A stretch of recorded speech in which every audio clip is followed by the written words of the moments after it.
Okay, do you ever have trouble with flats on your trike?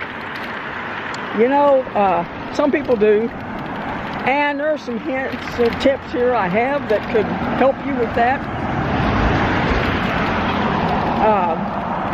If you keep your tires on your trike aired up properly, you know, if you're supposed to be between 45 and 70, you know, make sure that they stay in that range. The higher end is better with less roller resistance than the lower end, but some people like the little cushier ride. But you know, you can have them in the middle, I guess. That's up to you. But anyway, if you keep them inflated properly, they don't have premature wear, and that doesn't have maybe a pinch flex. But another thing is that you can, like I said, I mentioned thorn-proof tubes. You can put one of those in. They're a heavier tube than a regular tube, and they can be a little more security from having a flat.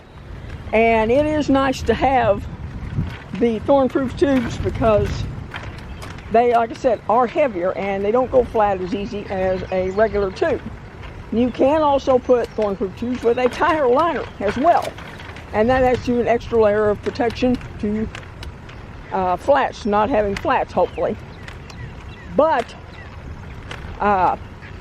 you know, that's just a suggestion, not anything that's, you know, written in, the saying goes, in concrete. But you could also go with Swabi Marathon Plus tires. You could put thorn-proof tubes and liners in. That's, you know, something else.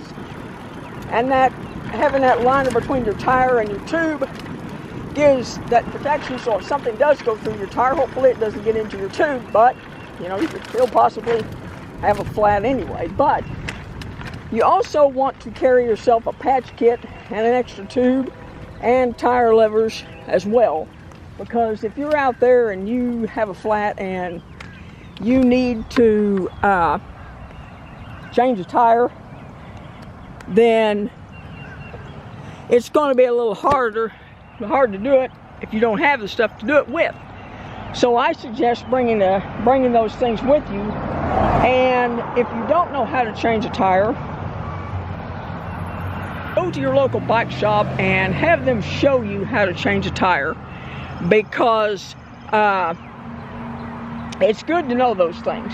Even if you're a woman, go to a bike shop or a trike shop, whatever, and if they have a clinic or something, they sometimes have clinics for women to show them simple things to do. And if they do, then you can have you have them show you. And you may not want to sit there and wait 30 minutes or an hour or whatever for someone to come and get you. You know, go on and, you know, to call them and have them drive down to where you're at or whatever. If you're on the trail, or they may not be able to get close to you, they may have to park and walk to you. So, you know, it saves a lot of time and a lot of headache too. But that's just some suggestions.